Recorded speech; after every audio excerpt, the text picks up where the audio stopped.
নমস্কার দর্শক বন্ধু, আমি আদি অঘরী শ্রী প্রদীপ ঠাকুর। আমার হাতে আপনারা দেখতে পাচ্ছেন নুন আর দুটো শুকনো লঙ্কা। এই নুন আর শুকনো লঙ্কার কামাল। বাড়িতে দীর্ঘদিন ধরে বসবাস করছেন, বাড়িতে কোনো উন্নতি নেই। তিল তিল করে একটি বাড়ি কিনেছেন, কিন্তু ভাড়াটিয়া বাড়িতে যতটা সুখ স্বাচ্ছন্দ্যে ছিলেন, নিজে বাড়ি কেনার পর যেন ধার দেনার মধ্যে জড়িয়ে যাচ্ছে। বাড়িতে আসার পর বাড়িতে অপমৃত্যু, বাড়িতে 24 ঘন্টা ঝামেলা, ছেলে পড়াশোনায় অমনোযোগী, বাড়িতে কোনো রূপ উন্নতি হচ্ছে না।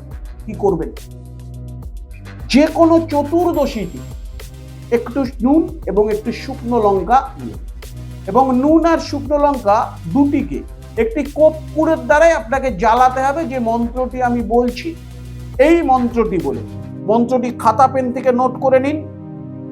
ওম ঐং হিং শ্রীং কালিকে মম সর্বন কামায় মে সাধয় সাধয় স্বাহা। এই মন্ত্রটি বলতে বলতে এই নুন এবং লঙ্কাকে জ্বালিয়ে দেবেন।